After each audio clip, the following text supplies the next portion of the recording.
Welcome back to another SuperCoach video with me, JD. You're joining me for the round 17 review. We've got time to get on it early this week, and it is a good week to do so because we made up for last week's terrible effort. So going up 1,200 ranks overall, back into the top 2K. I think, top 1K finish from here would still be good. I don't know if we'll get there or not, but yeah, good to undo the damage from last week, which is nice. Although we've got more carnage on the horizon with what players getting subbed out. We've got Heaney and Rankin both probably set for the tribunal this week, and so we shall chat about that and so much more. Let's start with the team itself. Oh, thank you. Yep, won some games. That's always good. All right, so I might zoom in on that. Here we go. So this week could have been even better. In fact, I think after the Port game, I had it projected in the 2700s, which was absolutely insane.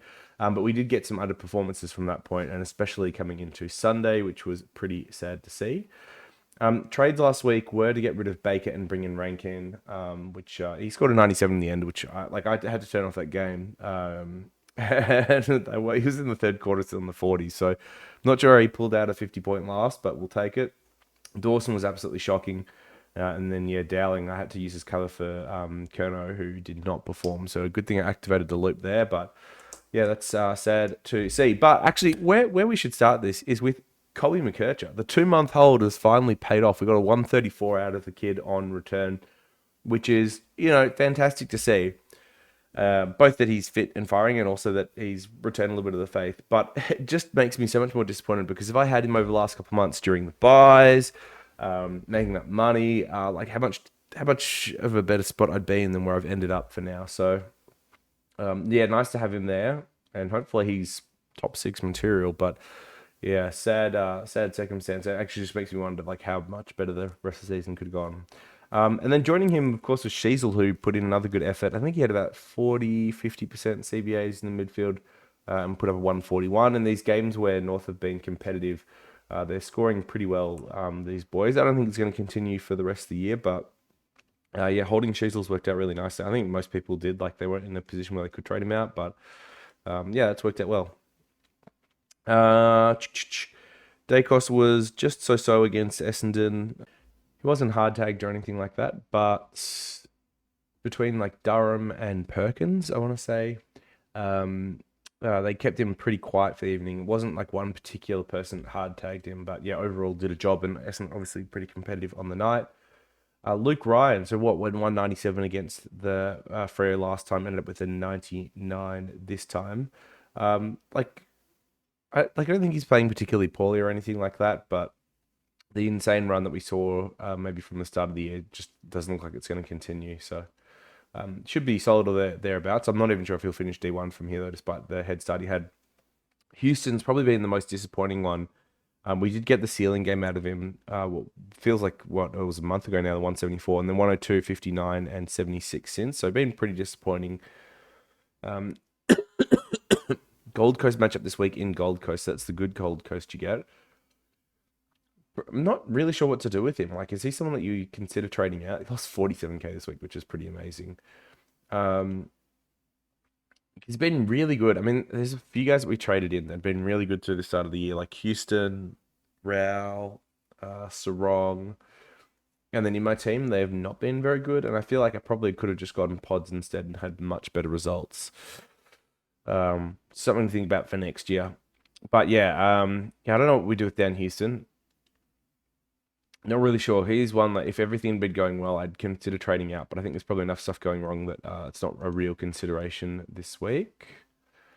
And then, yeah, Nick Martin, same boat for me. So, like, yeah, you could consider trading him out. But he's averaging like 100 over the last... Oh, no. It's only 92 now over the last 5. So, not particularly good. Oh, sorry, he had the 75 in the weight game in there. I think it's his fantasy scores that are better. He was actually on track for a much bigger score as well, but I don't think he touched it basically in the 4th, which is a bit strange. That's fine. I'm happy enough with him there. And then McKercher, obviously, like, good for him to come back. Big questions about McKercher and whether or not you should actually like bring him in. I think you probably could if you wanted to, especially if he's like your 23rd or something. Feels strange paying 444K for a rookie though. And the other thing is like Fisher will come back, and then how does that affect things as well? So it's a bit hard to say on that one. Speaking of Fisher, obviously sitting on the bench there, so hopefully it was just a 1 week thing with a mid-foot injury thing. I think I read somewhere that it was more like a pain management thing than anything else. But it's still a bit concerning then that he didn't get up, but I'm hoping it means he's only out for 1 week and could be back this week against the Swans, who will be looking to rebound after a couple of losses in a row. So I'm like, even if he is back, I'm not sure scoring will be particularly good that game, but we'll see. Moving on to the mids here. So yeah, Merritt vice captain was very good this week, as really there weren't too many other vice captain or captain options that people had that were popular that went well. Like I think Gorn was popular, Sarong was popular, but Sarong was Dacos would have been a popular vice captain as well. So yeah, getting Merritt to 145 definitely one of the keys to success this week. And then interesting because where to talk through. So Bont had his season low CBAs for the year alongside English. No idea what old mate Bevo's cooking up. To be honest, like I don't get it. Don't get it. He's a bad coach and got smashed by another pretty average coach, to be honest. So, at least gave me good scores in Rosie and Butters. Goulden, yeah, he was on like, I felt like 70 at halftime, or no, actually, I don't think it was that was scaling. It was maybe more like 60 something. So a really poor second half from him against the side I would have expected to score more. So this is like honestly quite a disappointing result. Against Norths at the SCGs, probably like good bounce back candidate this week, although his history on them is not great. Butters and Rosie were really good. This could have been even better because Butters was subbed out in the fourth. No injury concern or anything like that, just to rest him. So his second highest score for the year could have been even better than what we got as well. Apologies, getting sick again. The kids have done another number on me. Merritt was great. So this is like the first game in a month that he hasn't been tagged. So was tagged last week, was tagged the week before with 135, was tagged with his 125 the week before that. So honestly, pretty amazing that he's been tagged this heavily and still pumped out good scores. And we saw why this week, because as soon as he wasn't tagged, he was electric, just hitting some ridiculous kicks and putting in the defensive work as well, which I love about him. Sarong, now this was the shocker. I traded him in fantasy this week because I expected a good score out of him against the Tigers who don't tag or haven't really been tagging. And they brought Jack Graham out to tag, who has not tagged since 21, I want to say. It's been a few years at least. So for him to get tagged again in a matchup where we finally thought he might run free was like very disappointing to see. Coming off against his Hawks this week, which is like historically one of the teams we do worry about for tags, but they haven't been deploying them as of late. So maybe he's okay, but just with how much he's been tagged, maybe that happens again. Green, 96. He started out this game, I thought, pretty average. Apologies, I'm trying to get through these. Started out this game pretty average, I thought, against the Blues, and then as they got better in the game and really took over, he came good too. But I think some of his inefficiency early hurt his scoring. But I mean, he's going to be a pretty painful own for the back end of the year, but it's okay. And then yeah, Dawson. I mean, this is one I didn't expect to be a painful own, and he's just really regressed the last few weeks. It doesn't help that they are using less of him in the midfield, or have been. And he's, oh geez, like just looking at these scores last 5 weeks. So 55, 117, 79, 94, 60. I don't even like dare look at the 5-round average for him. His 5-round average is 81, his 3 rounds 78. It's so bad. I did not realize how bad it had dropped. So not owning Dawson is very good right now. Look, I think Rankin probably gets 4 weeks, to be honest, with like what happened. And does that mean like Dawson gets more midfield time? Possibly. Does he like actually find his form back? I don't know. This is as bad as it was at the start of the year.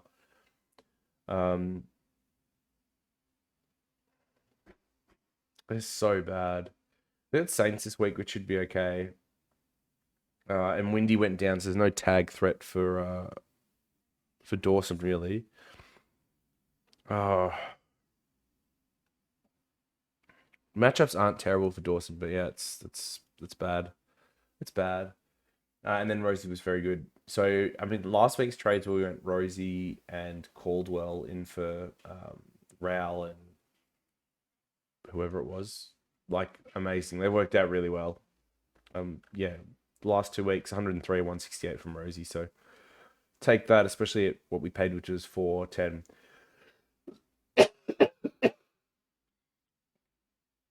Okay, and then moving on to the Rucks. So English was subbed out of this game in the fourth. Now they were up pretty heavy at this point. I think it was the fourth. I don't think it was earlier than that. He'd copped a ankle knock and already had some issues with his ankle. So from the looks of things, I think he'll be okay and he'll get up to play this week. But like, yeah, more just like precautionary management thing. So once again, an unfortunate one for people that went and captained him as well, because probably deserved a better score than what you got. I feel like Sarong captainers and Gordon captainers both in the same boat, where like good thought processes and just like really unfortunate scoring. And then English a 137, which is surprising because he actually didn't have. I think he also had his lowest CBA total for the year. They started out Darcy in there, and then he came in later and did the bulk of it. I don't know if it was just to get Darcy involved in the game after some quiet weeks or whatever it was, but hey, good way to get yourself blown out of the game. And didn't he? I think he lost to the hitouts to Sweet, who was the Ruck the Docs got rid of. So yeah, it's probably not doing excellent for Timmy's contract, but hey, 137 Supercoach, we take that, especially in a week where Rucks, I think we're on the most part, we're kind of down, right? I think Grundy didn't score that well in the end, did he? Maybe 100? Show me that score. 94, and I actually have a feeling that Marshall had a really bad ratio despite kicking a goal or two early, and so he ended up with a pretty poor score too. The scroll is not working well today. It's don't love that. 79, yeah. So Team English, good score this week. That's nice. And then Darcy, of course, got subbed out. He had a concussion. So the few Darcy owners out there got pretty unlucky, but those that were with Luke Jackson got blessed because he had a good game, and he gets to solo ruck this week as well against Meek. So it's nice. Forwards, I mean, there's not much to talk about. Flanders continues to play mid and does it well. He was, I feel like, on 26 or something at half time. So he must have put in a 100-point second half once again when I'd like turned the game off due to pain with how poorly my team had fared on Sunday again for another week. Zorko was same boat. He also had a pretty poor score and then came back in the second half. Rankin the same. So all of them very poor first half, good second half. Caldwell was immense. It's nice to have for Merritt to have like a second in command in there that's actually helping him do a lot of the work. It's good to see. And then Dowling, was great cover for Kerno, who for a second week in a row has been absolutely deplorable and just really hard watching as well. So he could bounce back against the Dogs, I guess, where they've got Lob and Jones and stuff in defense. Like I think potentially some good matchups, and maybe they put a bit more time into Mackay, given he's done well with Kerno being on the down. But yeah, this has been hard viewing. Sure. So I hope he bounces back soon. Can I loop him well this week? That's going to be the question. All right. So what do we do with trades here? So I think a lot of people in the same boat where they might have 3 trades and then a 23rd, or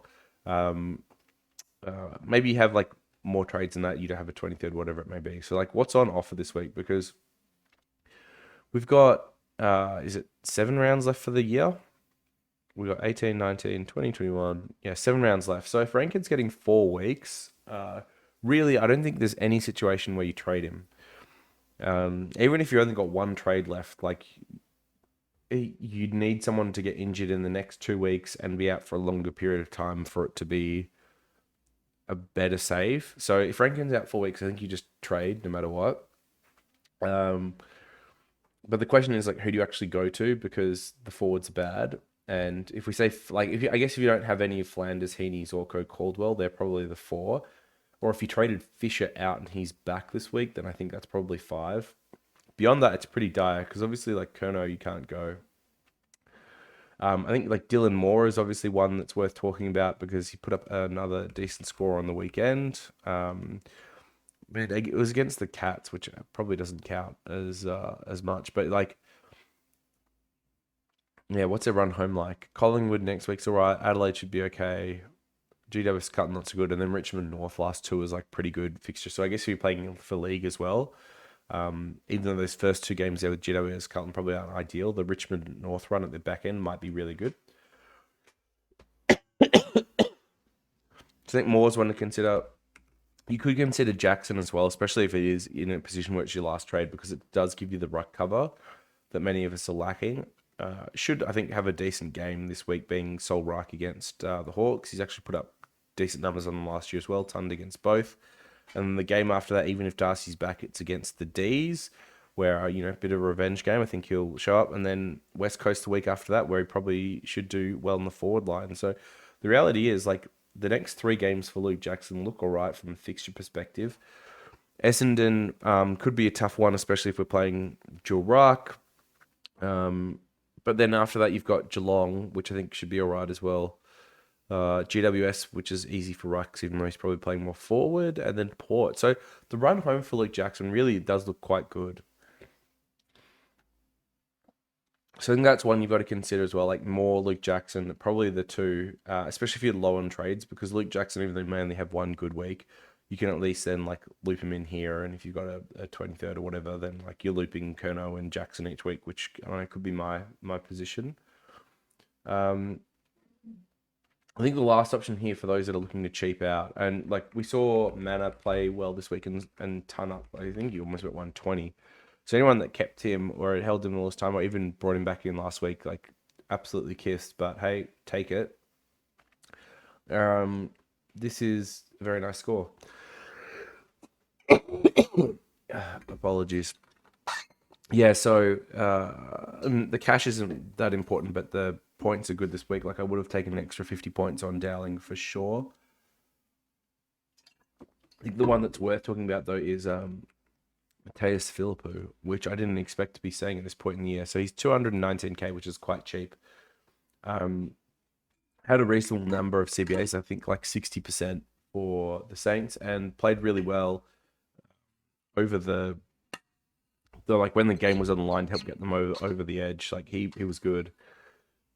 Interestingly enough, they'd already kicked Windy out of the midfield to make this happen, and Windy also then got injured with a hamstring. Philpo himself, despite being very average, disappointing to start the year, had like a really good month in Sandy, where he's probably averaging like 100 or maybe more fantasy and playing as a like on-ball mid. So I think this is a like pretty interesting one. I mean, they also had Sinclair in the midfield this week, which was strange after having him half back the last couple of weeks. And like I'm pretty aware with someone like Philippo that's still growing into his body and that role, like he could drop off pretty heavily. But I think he's a pretty interesting budget option if you're looking for like cover that way. Like maybe even want to hold Rankin and you're just looking for another like rookie. I think like Philippo is like worth considering. One that I haven't touched on is Simpkin, who had a very good score, and for owners of him, you'd be pretty ecstatic. So obviously Swans match up this week I don't like, and then Carlton into the week after that. But the other thing is he's had decent CBA numbers last 2 weeks with Wardlaw out. Wardlaw comes back this week, and unless like Powell or Phillips has dropped, if they try and apply all of them together, I think Simpkin then gets more half forward time. Won't be on the ball as much. Probably not a pick that I love jumping into, despite him obviously having a very good month for anyone that's jumped on. I've got him in fantasy as well, so yeah. So what am I leaning towards most at the moment is like, yeah, that's pretty tough. What I do with Rankin. And by the way, this is assuming that Heaney isn't suspended for a long period of time as well, which is possible. Jackson's cheaper. I mean, yeah, Mackay's been decent run, but wouldn't go there. Danaher wouldn't go there. Kerno, Hogan, Kerno, yeah, no. I mean, Myers had a like decentish game in the second half, I want to say, but still awful. Oh, Big Comben. Any Big Comben owners? He's been had a few good weeks. Oh, and actually Dempsey is like very sad. As I can't remember when I traded him out, but I think it was just before this like generationally good run. I think I probably traded him out after this 50, right? Yeah, before his buy. He's got a 99, 104, 96. That would have been a good F6. Shocker. All right, I'm probably going Luke Jackson, but I'm going to listen to others this week and I'll be swayed. But yeah, I think Luke Jackson makes sense.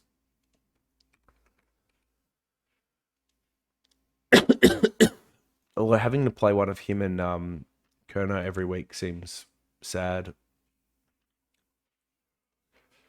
So it could be Jackson, it could be more. I've got the money for either anyone that does. But yeah, I think that's probably it. And then obviously we hope Fisher's back this week. In which case you're looping Kerno and Jackson, something like that. Kerno plays the Dogs first. Oh, actually no, Jackson plays Hawks first.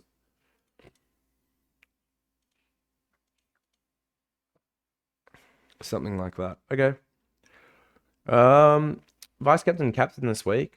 So once again, a bit like last week, nothing really stands out to me. Maybe Dacos is a bounce back game against the Cats on the MCG. What Dangers should be out, right? He injured a hamstring again or something like that.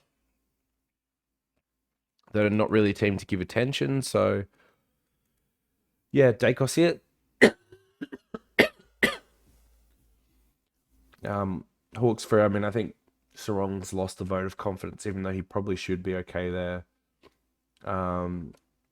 Dogs, Carlton, I could see Bont going off there, but I'm probably not going to touch. Walsh should have a bounce back game because I don't think they'll put time into him, but wouldn't touch. Adelaide Saints, can't trust anyone there. Melbourne Essendon, I mean, I think you probably could back Merritt in again because once again, D's aren't really like tagging at the moment. But I think after how he performed, not being tagged last week, you'd think that they'd put someone to him, even if it's like a Sparrow or a Neil Bullen or something like that. The Port boys I wouldn't back against Gold Coast and Gold Coast. GWS against Tigers, you'd expect Tom Green to show up for that one, but I don't think he's had the form this year to warrant looking at that. Oh, Goulden against North. He doesn't have the best history, and I think North have been okay against mids, but that one's probably interesting. And then West Coast Brisbane. I guess if you've got Dunkley or Neil, you could definitely consider that as well. Just thinking out of the midfield, like any of Flanders, Heaney, Zorko. No, I don't think so. So, Gorn against Draper, which is a solo ruck, possible. English against Tom DeConing. I think Tom DeConing's been pretty leaky for points, even though he's been okay himself. But could you actually captain English? Nah, don't think so. So maybe Dacos into Merritt, something like that. And I think that'll really be it for the week for me. Two trades left after moving on Rankin due to the timeout. Only 2,300 or so projected this week, but I'm not sure if that's with like because Fishy doesn't count or something. Yeah, it does. It's close to 2,400. Okay. Um, yeah, I guess whoever I decide it'll be before that first game on Saturday because Hawks and Freo play each other.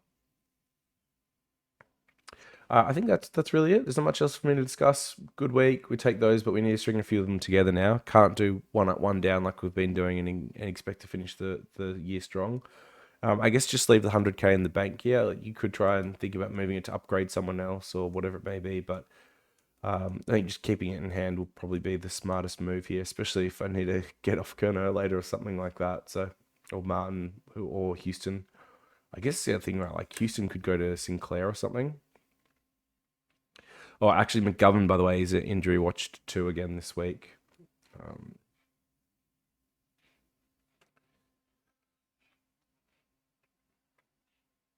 why did I not see him in this list?